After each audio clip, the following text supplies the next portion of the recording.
Mas pinalakas na pagbabalita, komentaryong walang mintis, iba't ibang entertainment. Radyo natin to! Radyo natin to! In the headlines, Legarda expects vindication in plunder allegations. The Senate Impeachment Court receives VP Sara tax and bank records.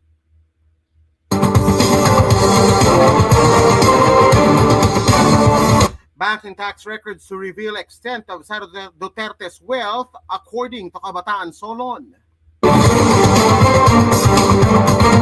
Shock and awe, Prof needed against VP Sara, says ex-Iloilo Solon. Lacson to press on with Taguig in for probe after rejecting ceasefire.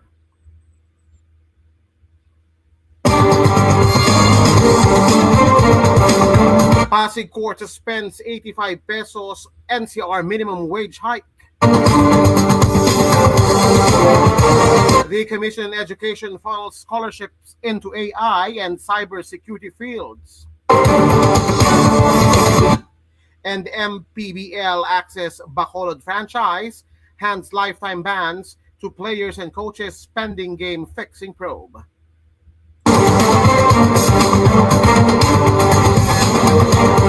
This and more on Newsline Weekend.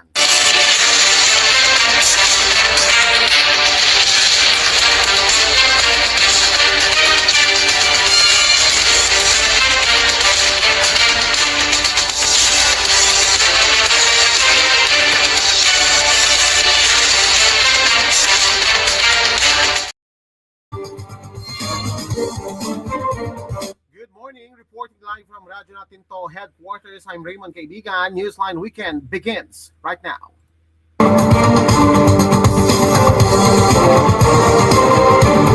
And for those of you watching on Facebook and on YouTube, glad you could join us today. Topping the weekend news.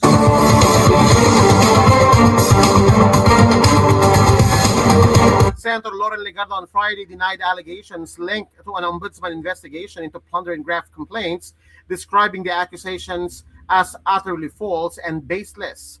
All my public life since 1998, I have always upheld my integrity, which I value dearly. This baseless allegation is a smear on my person that is totally undeserved, Legarda said in a statement sent to reporters.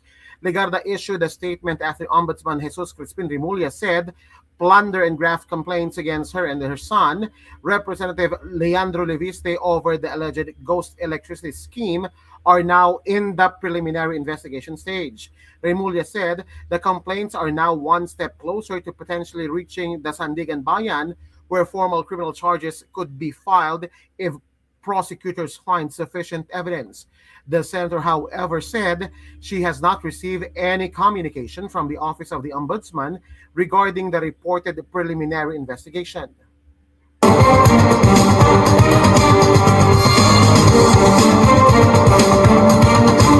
She also clarified that no public funds were involved and assured the public that she is prepared to bring out the truth. We urge the public to be discerning, especially in light of the timing and nature of these allegations. We remain confident that once the facts are laid bare, we will be vindicated and our names cleared, Legarda added. The complaints stem from allegations involving electricity projects linked to Solar Philippines, which was founded by Leviste. The Department of Energy canceled several of the company's contracts after determining that it had failed to deliver the committed power within the agreed timeline, resulting in a 24 billion penalty.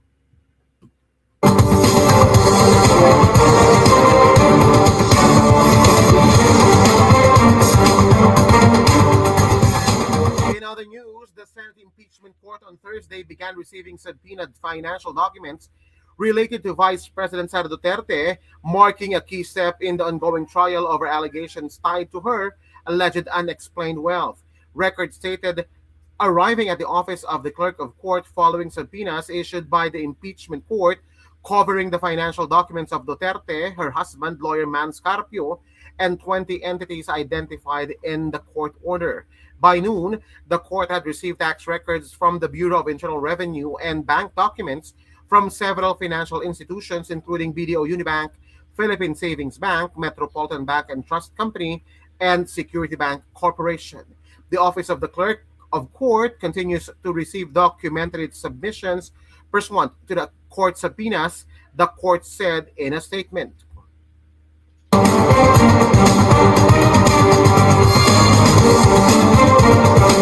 However, impeachment court presiding officer Senator Francis Escudero set limits on how the records may be used, stressing that the documents were intended only to establish Duterte's financial capacity and baseline. The court likewise holds that the requested records are not to inquire into or prosecute alleged impeachable acts occurring outside the present articles of impeachment, Escudero said. The release of the tax documents was authorized by the President in accordance with provisions of the National Internal Revenue Code. Hindi nyo po ipagkakait ang katotohanan sa ating kababayan, Palace Press Officer Undersecretary Claire Castro reiterated.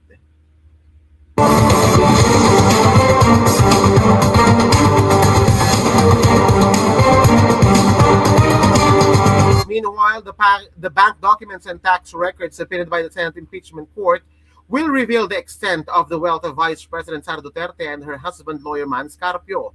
House Prosecution Panel spokesperson and Kabataan Party List Representative Rene Co issued a statement as banks, the Bureau of Internal Revenue, and the Anti-Money Laundering Council turned over the subpoena documents to the Senate Impeachment Court on Thursday. Itong mga bank records na ito can better give that picture kung bakit ganun kalaki yung wealth ni VP Sara, Co said. Ako I'm excited to look forward to yung ebidensya. Pwede na nating tingnan yun para makita natin, matatakan na natin with finality kung pera na matagal na nating tinatanong kung saan, asa na talaga ito napunta, she added. The House Prosecution Panel intends to compare Duterte's declared assets in the statements of assets, liabilities, and net worth she filed with her bank and tax records.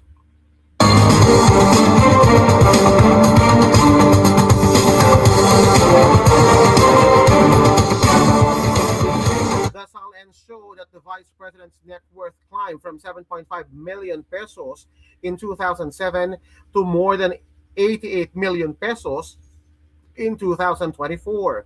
The documents also showed that Duterte had no cash on hand and in bank for the years 2019 to 2024.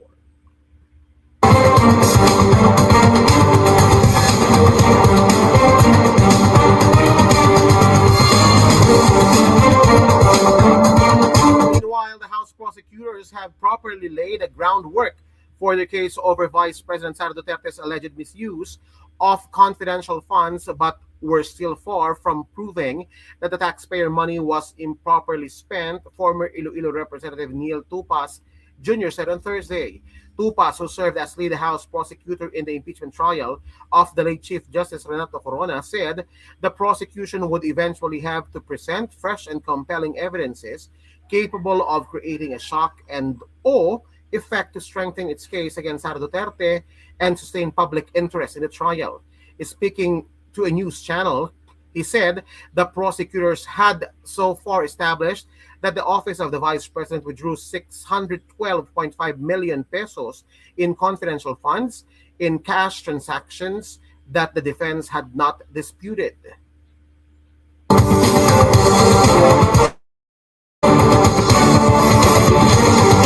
Yung foundation is yung perang doon and it was admitted by the defense. So doon tayo mag-uumpisa. Ang question lang doon is, may bago ba kayong ebidensya dyan? Paano nyo ilalatag yan na napakaganda para yung public o yung interest ng public masustain nyo? Tupas said. He noted that the defense declined to cross-examine the prosecution's first two witnesses after both sides effectively stipulated that the withdrawals had taken place. Ang labanan doon as we move forward is anong nangyari sa pera na yun. Yun ang kailangang patunayan ng prosecution na hindi siya nakalagay sa mabuti, Tupas pointed out. He said the next and more difficult task for prosecutors was to establish where the money went and whether it was used for legitimate confidential operations. Tupas said the issue over the confidential funds presented a particular challenge because they were not subjected to the same level of audit transparency as regular government expenditures. Despite the limitation, he said Article 1 of the impeachment complaint, which covered Duterte's alleged misuse of confidential funds, remained one of the prosecution's strongest charges.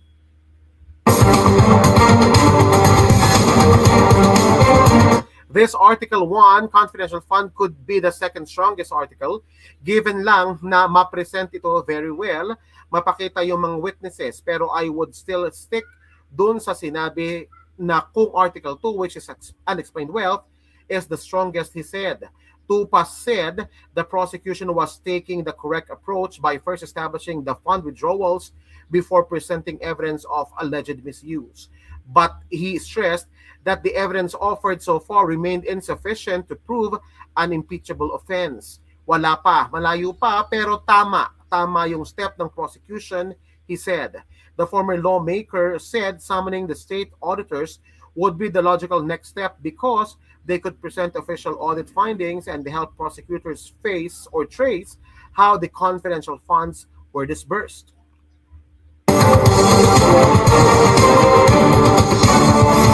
He added that the House prosecutors would eventually have to connect the evidence into a coherent narrative showing how the money was allegedly misused.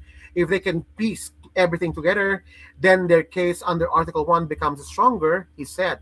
Tupas said the prosecution must also present evidence beyond what had already been disclosed during the hearings of the House Squad Committee and the House Committee on Justice to keep the public engaged.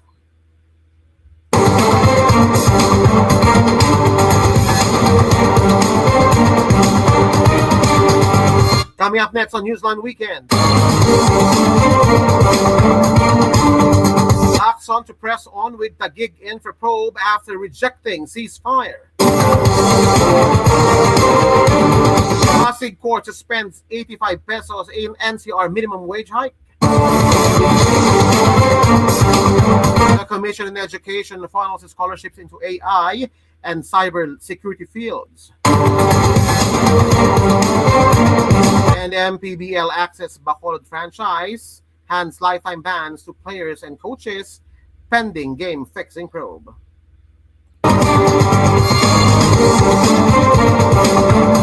More news coming your way when Newsline Weekend returns. Keep it here on Radyo Natin to 10:35.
Newsline Weekend. I'm Raymond Kaibigan.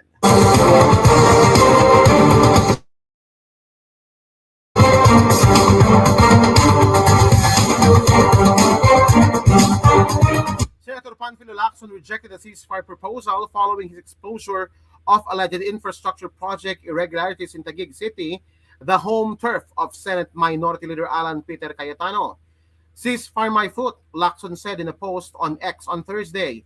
Anong uri ng tao ang magdedeclare ng gyera, toy gun ang dala at laway ang bala. Pag na-confront ng bomba, magre-request ng ceasefire, pabulong pa, he added. Lacson said the offer came from someone who initiated attacks without provocation, calling the request an attempt to reconsolidate for future moves.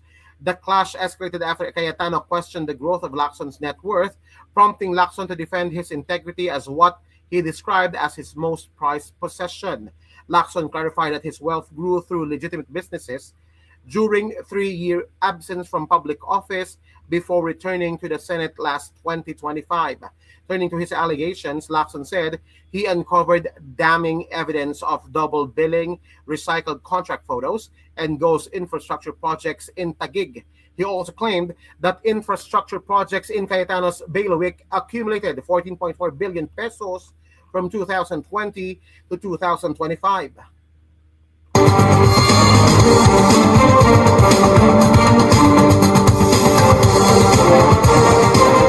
Lacson earlier said his team turned over documentary and testimonial evidence to the Office of the Ombudsman for formal evaluation and investigation. According to his team's findings, the retrieved official government records and informant files may support cases of plunder, malversation, and anti-graft violations. Lacson previously announced he will present detailed disclosures of the Taguig infrastructure anomalies during an upcoming Senate Blue Ribbon Committee hearing on flood control. As of press time, no hearings have been scheduled for the anti-graft panel according to the Senate calendar.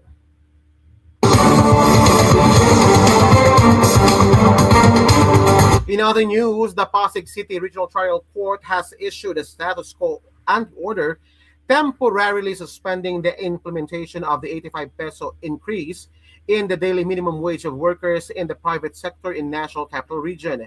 In a 2-page order dated July 24, a copy of which was obtained by the media, Pasig RTC Executive Judge Achilles Baloitan partially granted the petition filed by Redicon Trading and Construction Corporation and R2 Builders Incorporated. The petition effectively put its implementation on hold pending further court proceedings. In a statement, Labor Chief Francis Tolentino said that while he was saddened by the decision, he will respect the court's order. Malungkot ako para sa mga manggagawa pero susunod tayo sa utos ng husgado, Tolentino said. The challenge comes after the first tranche of the 85 peso minimum wage increase in Metro Manila took effect on July 25. Under Wage Order Number NCR-27, the daily minimum wage for workers in the non-agriculture sector rose by 60 pesos to 75 pesos from 695, while the minimum wage for workers in the agriculture sector service and retail establishment employing 15 workers or fewer and manufacturing firms with fewer than 10 regular employees increased to 718 from 658. The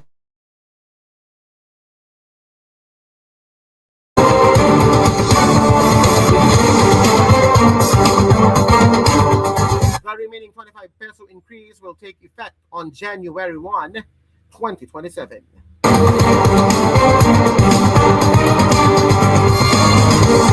In other news, the Commission on Higher Education is issuing merit scholarship towards specialized and high-demand fields such as artificial intelligence or AI, cybersecurity, and data analytics as it moves to narrow the widening mismatch between college education and workforce needs. In an interview on Thursday, CHED Chair Shirley Argupis said the agency developed the Bagong Pilipinas Merit Scholarship Program after consultations with the 2nd Congressional District and Commission on Education and industry stakeholders. When I had a chance to express to the President, tanong niya kasi, We've been giving free higher education and so many tertiary education subsidy. Bakit nagkukulang daw tayo sa skilled workers? So ang sabi ko, let's create a new scholarship program, said a groupist. The scholarship program rolled out last month in time for the new school year would prioritize students pursuing degrees in high-demand fields like science, technology, engineering, and mathematics, AI, cybersecurity, data analytics, allied health, agriculture, fisheries, and other fields identified as critical to the country's workforce needs.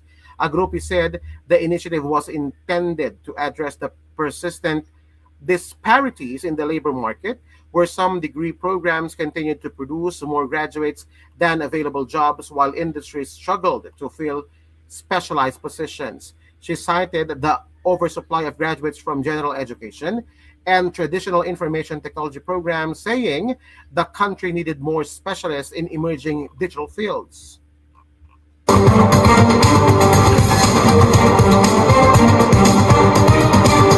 Agrupi is a former president of Mariano Marcos State University, said CHED was also coordinating with the Department of Labor and Employment, the Department of Migrant Workers, and industry groups to build a more integrated workforce planning system linking education and employment. According to her, the scholarship program complemented the bigger reforms under CHED's Achieve agenda, which was intended to produce graduates whose skills were aligned with current and emerging labor market demands. For graduates of programs with limited employment opportunities, a group said CHED was promoting lifelong learning through micro-credentials and industry-based training modules that would allow them to acquire competencies sought by employers. The micro-credential is an industry-based module. If you're in engineering, anong kulang? It's a traditional curriculum ng BS Engineering. So, that is the purpose now and the value of academia-industry partnership, she added.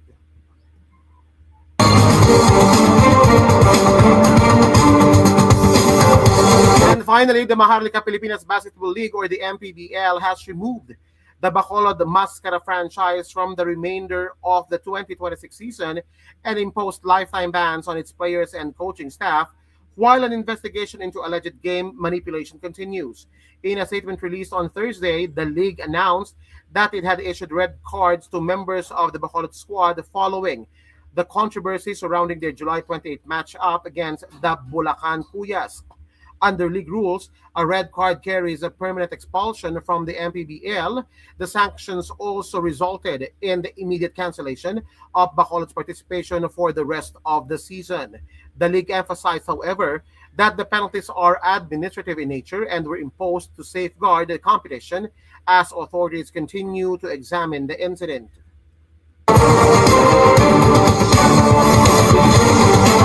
The league stresses that these measures are preventive and administrative, as the league will continue to investigate together with relevant government agencies, the MPBL said.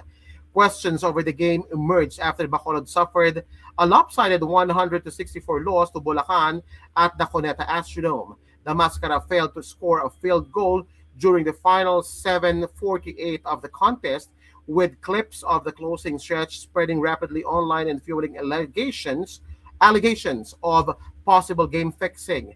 The incident also drew the attention of Bacolod City Mayor Greg Casataya, who earlier urged both the MPBL and the Games and Amusement Board to conduct a thorough probe, saying the city's reputation should not be linked to illegal betting or game manipulation. The GAB has since opened its own fact-finding investigation and directed individuals who may have committed acts constituting conduct unbecoming of professional basketball players to explain their side before any decision is made. According to MPBL, the Bacolod franchise had previously been flagged by the Office of the Commissioner, with several members receiving yellow cards earlier this season for unrelated violations.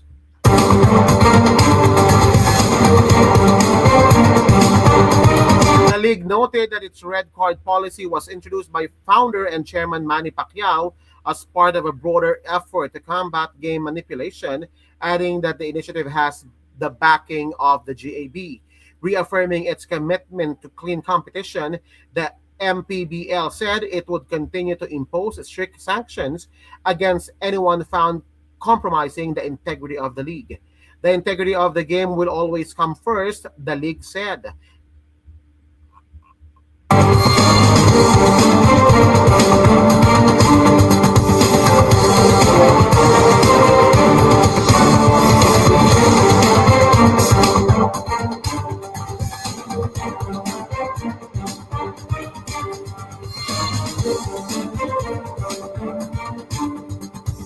Meanwhile, the national government debt crossed the 19 trillion mark in the latest report of the Bureau of the Treasury, rising to 19.7 trillion pesos by the end of June 2026 as the government continued to rely on domestic and external borrowing to fund national development. The debt level increased by 518.98 billion pesos or 2.80% from 18.55 trillion pesos at the end of May, driven by the net availment of both domestic and external borrowings under the government's financing program. The increase was partly tempered by the favorable movement of the peso, which reduced the peso value of foreign currency denominated obligations. Domestic debt remained the larger component of the government's debt portfolio, according to 67.33% of total outstanding debt, while external debt comprised 32.67%.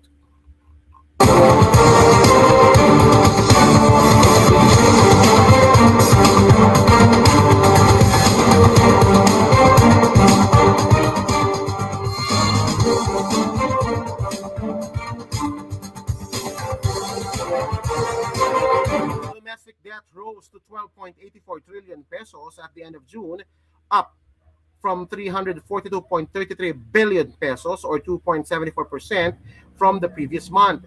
The increase was mainly due to 342.93 billion pesos in net issuance of government securities.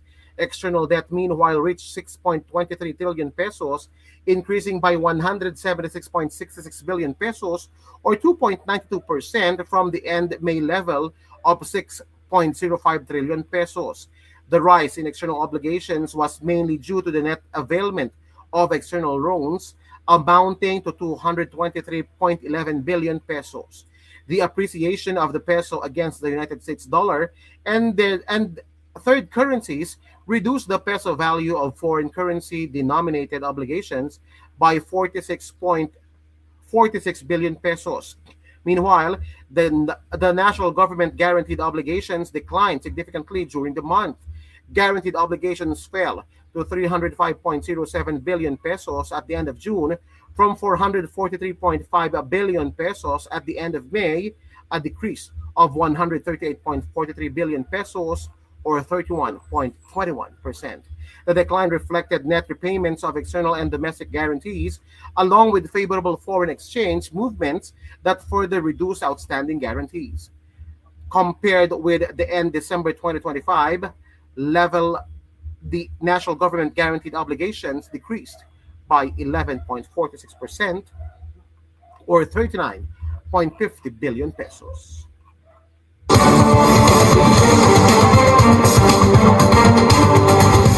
A quick roundup of today's headlines.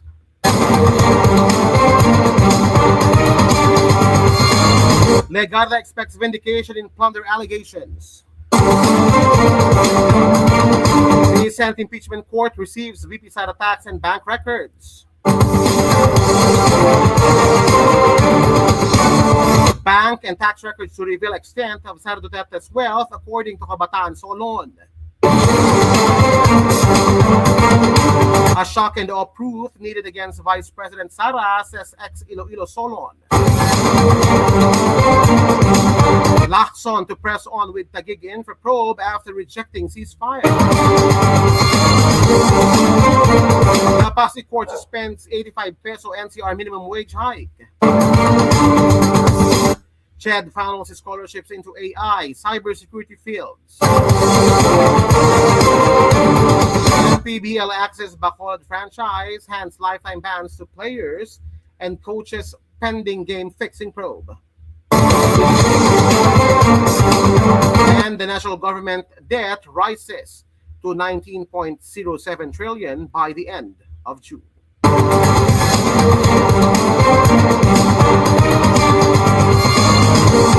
And those are the stories making headlines today, August 1, 2026. For Newsline Weekend, I'm Raymond Kaibigan. Keep it here on Radyo Natin To. Rise and Shine Weekend comes your way at 7 a.m. Good morning.